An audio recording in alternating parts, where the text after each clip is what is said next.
నమస్తే అండి, welcome to Telugu cooks. ఈరోజు వచ్చేసి మనము ప్రాన్స్ పికిల్, అదేనండి రొయ్యల పచ్చడి ఇంట్లో పక్కా కొలతలతో మంచి మంచి టిప్స్తో ఏ విధంగా చేయాలో చూద్దామండి. ఈ రొయ్యల పికిల్ బయట కొనాలంటే చాలా ఖరీదు అవుతుంది. ఇంట్లో చేసుకున్నామంటే కొంచెం మనం ఖర్చు తగ్గించుకోవచ్చు అనమాట. అదేగాక హైజెనిక్గా నీట్గా సాటిస్ఫాక్షన్గా కూడా ఉంటుంది. 4 months వరకు కూడా చక్కగా నిల్వ ఉంటుందండి. దీనికోసం నేను ఒక 3 kg పొట్టున్న రొయ్యల్ని తీసుకొని పొట్టు తీసేసాను. తీయడం వల్ల మనకి 1.75 kg అయితే మనకి రొయ్యలు వచ్చాయండి. అదే మనం ఈ మీడియం సైజ్ రొయ్యల్ని సెలెక్ట్ చేసుకోవాలి పికిల్కి. మీడియం సైజ్ అయితేనే మన పికిల్ పర్ఫెక్ట్గా చాలా బాగుంటుంది. మీడియం సైజు రొయ్యలు తీసుకొని శుభ్రంగా కడుక్కొని ఒక గిన్నెలోకి తీసుకొని దీన్ని ఆవుగిలేసుకోవాలి. ఆవుగిల అంటే పసుపు, ఉప్పు, అదేవిధంగా నిమ్మకాయ. రొయ్యలకి ముఖ్యంగా ఆవుగిల వేసేటప్పుడు ఒక నిమ్మకాయ రసం పిండాలండి. ఎందుకంటే రొయ్యలు ఒక రకమైన స్మెల్ వస్తాయి కదా, ఆ నిమ్మకాయ పిండి కుక్ చేయటం వల్ల ఎటువంటి స్మెల్ రాదు. తినేటప్పుడు కూడా అసలు స్మెల్ అనేది ఉండదు, చాలా బాగుంటాయి అన్నమాట. ఇలా మొత్తం అంతా కలిపేసి స్టవ్ని మీడియం ఫ్లేమ్ మీద పెట్టుకొని దీన్ని మూత పెట్టి అందులో ఉన్న వాటర్ వచ్చింది కదా, ఆ వాటర్ బయటకు వచ్చే వరకు మూత పెట్టుకోవాలి. తర్వాత మూత తీసి కుక్ చేయాలన్నమాట. చూసారా కొంచెం సేపటికి ఈ వాటర్ ఎలా వచ్చిందో. ఈ వాటర్ ఇంకేలోపు మనం దీనికి మసాలా తయారు చేసుకుందాం.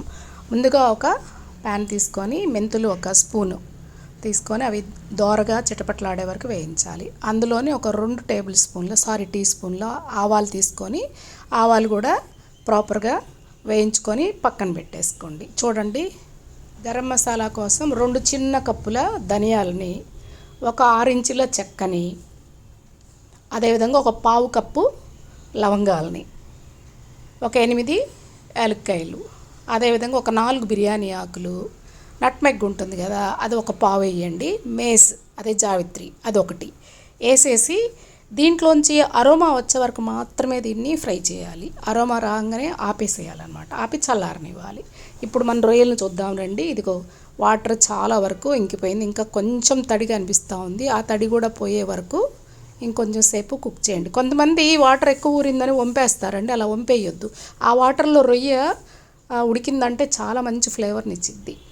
అదేవిధంగా అల్లం వెల్లుల్లి పేస్ట్ కోసం ఏవైనా మనం పికిల్స్ పెట్టాలంటే ఫ్రెష్గా మసాలాలు చేసుకోవాలండి, అప్పుడే మంచి టేస్ట్ అయితే వచ్చింది. అల్లం ఈక్వల్ క్వాంటిటీలో అల్లం వెల్లుల్లి తీసుకొని ఒక 2 స్పూన్లు పసుపు, 1 స్పూన్ ఉప్పు, అలాగే 4 స్పూన్ల ఆయిల్ వేసి ఈ విధంగా గ్రైండ్ చేసి ఫ్రెష్గా పెట్టుకున్నాను. ఆయిల్ వేయడం వల్ల ఒక 4-5 నెలల వరకు చాలా ఫ్రెష్గా ఉంటుంది మన అల్లం పేస్ట్. ఇప్పుడు ఈ గరం మసాలా ఆరిపోయిందండి, దీన్ని ఇప్పుడు మనం మిక్సీలో గ్రైండ్ చేసుకుందాం. ఆరిన తర్వాత మాత్రమే గ్రైండ్ చేసుకోవాలండి. చూసారా గుమగుమలాడిపోతూ ఉంది మంచిగా. ఏదైనా ప్రాపర్ కొలతలతో చేసుకుంటే ప్రాపర్ స్మెల్ అయితే మంచి స్మెల్ అయితే వచ్చిద్దండి. అందులోనే మెంతులు ఆవాలు ఉన్నాయి కదా, ఇది మొత్తం అయితే పచ్చడికి పట్టదు, మిక్సీ పట్టదని నేను కొంచెం ఎక్కువ వేసి పెట్టుకున్నాను, మిగిలిన కర్రీస్ పనికి వచ్చిద్దని. దీన్ని కూడా గ్రైండ్ చేసి పక్కన పెట్టుకోవాలన్నమాట. ఇప్పుడు గసాలు, ఈ గసాలు మన పికిల్స్ ఏవైనా వేడి చేస్తాయి కదా, గసాలు కొబ్బరి వాడితే ఆ వేడి అంత తీవ్రంగా ఉండదన్నమాట. ఒక 4 టీ స్పూన్ల గసాలని దోరగా వేయించుకొని ఒక 100 గ్రాముల ఎండు కొబ్బరిని తీసుకొని 2 కలిపి మిక్సీ పట్టి పక్కన పెట్టుకోవాలి. ఇప్పుడు మన రొయ్యలను చూద్దాం రండి. చూడండి చక్కగా వాటర్ అంతా ఇంకిపోయింది. ఒక బాండీలో 400 ml గ్రౌండ్నట్ ఆయిల్ని తీసుకొని ఆయిల్ వేడెక్కిన తర్వాత నూనెలో కొంచెం వేడెక్కిన తర్వాత తప్పకుండా కొంచెం చెక్కను లవంగాలు వేయాలి. ఎందుకంటే అది ఆయిల్కి మంచి స్మెల్ని ఇచ్చేసి మన పికిల్ అంతా మంచి ఫ్లేవర్ని ఇచ్చిద్ది అనమాట. ఈ ఆయిల్లో మన రొయ్యలు వేసి వేపుకోవటమేనండి. రొయ్యకి కలర్ రావాలి, మంచి కలర్ వచ్చే వరకు వేపుకోవాలి. అంటే ఆరెంజ్కి రెడ్కి మధ్య కలర్ వచ్చేటట్టు వేయించుకోండి. చూసారా ఈ విధంగా కలర్ రాగానే తీసేసి మనం పికిల్ కలుపుకోవాలి అనుకున్న బౌల్లోకి తీసి పెట్టండి. అలాగే అందులోనే కొంచెం కరివేపాకు, ఒక గుప్పెడు కరివేపాకు వేసి కూడా వేయించండి. 1.35 kg కదా 2 times వేయించాను నేను, సెకండ్ టైం కరివేపాకు వేసి వేయించాను అనమాట. అదే ఆయిల్లో ఒక 100 గ్రాముల అల్లం పేస్ట్ తీసుకొని మంచి అరోమా, అల్లంలో పచ్చివాసన పోయే వరకు వేయించండి. ఎక్కువైతే క్రంచీగా అయితే వేయించొద్దు, వేయించి పక్కన పెట్టండి. ఇప్పుడు మన రొయ్యల్ని చూడండి వేగిన తర్వాత మంచి కలర్తో ఈ విధంగా అయితే ఉన్నాయి. వీటిలోకి మసాలాలు కలుపుదాం. సాల్ట్ వచ్చేసి ఒక 70 గ్రామ్స్ కలపండి. అలాగే కారం కూడా 70 గ్రామ్స్. మెంతి మస్టర్డ్ కలిపి మస్టర్డ్ పౌడర్ చేశాం కదా, అది 1 tablespoon, not teaspoon. అదేవిధంగా ధనియా powder 2.5 tablespoons. Garam masala కూడా 2.5 టేబుల్ స్పూన్స్ కలపండి. చూసారా, దీంట్లో మనం గసాలు కొబ్బరి పేస్ట్ చేసి గ్రైండ్ చేసి పెట్టుకున్నాం కదా, దాన్ని వచ్చేసి ఒక 3 టేబుల్ స్పూన్స్ అయితే కలపండి. మీకు గ్రేవీ ఎక్కువ కావాలంటే ఇది ఎక్కువ కలుపుకోవచ్చు. నాకు ఇంత గ్రేవీ ఇనఫ్ అనిపించింది, అందుకే 3 టేబుల్ స్పూన్స్ కలిపాను. 3 to 6 టేబుల్ స్పూన్స్ అయితే కలుపుకోవచ్చు అనమాట. దీనివల్ల వేడి చేయకుండా, ఈ గసాలు కొబ్బరి వేయటం వల్ల పచ్చడి వేడి చేయకుండా ఉంటుందండి. ఇప్పుడు ఇవన్నీ ఉప్పు గడ్డలు లేకుండా కలుపుకోండి. మనం నమిలేటప్పుడు ఉప్పు గడ్డ పంట కింద పడిందంటే అబ్బో అది హెల్లే అనమాట. ఉప్పు గడ్డలు లేకుండా చూసుకోండి. దీంట్లోనే మనం వేయించి పెట్టుకున్నటువంటి అల్లం వెల్లుల్లి పేస్ట్ ఉంది కదా, దానికి యాడ్ చేయండి. మొత్తం అంతా కలిసేటట్టు అల్లం పేస్ట్ని ఆ రొయ్యల ముక్కలకి పట్టించండి. ఈ విధంగా బాగా కలపాలి. ఈ దశలో ఉప్పు కారం చెక్ చేసుకోండి, ఎందుకంటే అందరూ ఇదే ఉప్పు కారం తినాలని లేదు కదా.